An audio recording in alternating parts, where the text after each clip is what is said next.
Magandang balita sa mga Kapampangan dahil tatlong food establishments ang nagbukas kanina sa The Event Centre Boulevard, LausGroup Complex. Ngayong araw, opisyal ang binuksan sa publiko ang Pancake House, Dencios at the Coffee, Bean and Leaf.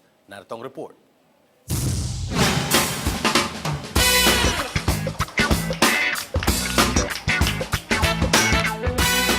You did not only build a store, you built a flagship store. I would say it's a game changer. Only visionaries can do this type of concept. Go-to place kung ilarawan ni Pancake House Chief Operating Officer Gretz Rivera ang pagbubukas ng Pancake House branch sa LausGroup Complex. Umaga nitong Martes, opisyal na binuksan sa publiko ni na franchise owners Mr. Levi P. Laus at Mrs. Maria Teresa Laus ang pinakabagong branch ng Pancake House sa loob ng LausGroup Complex. Ayon kay Mrs. Laus, magandang balita ang pagbubukas ng tatlong food establishments sa LausGroup Complex na pihadong magiging hangout ng mga magkakaibigan at pamilya. As you can see, we have the walkway and this will be a good also destinations for families, no, for friends to converge. Primera klase at kakaiba ang lugar. Pero patuloy pa ang development ng franchise owners pagdating sa ambience ng lugar. A place na if you want to relax, if you want to hear good music, no, and of course, the excellent service and good food.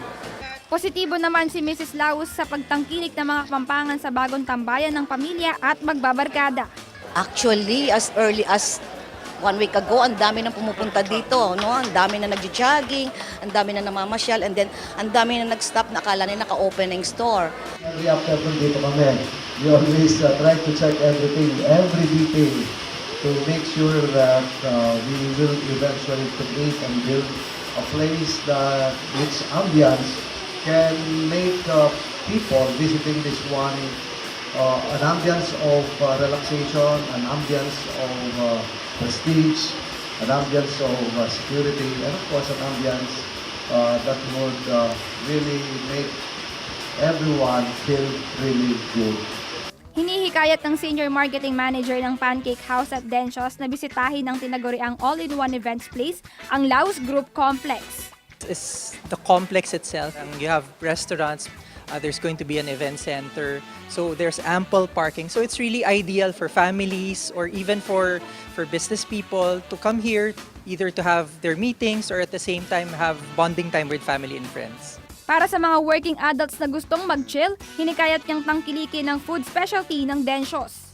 For Dencios, it's our sari-saring sinugba.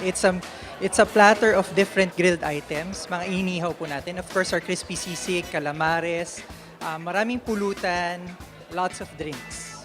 Alas 6 ng hapon, binuksan na rin ng The Coffee, Bean and Tea Leaf na pangatlong branch ng coffee shop sa Pampanga.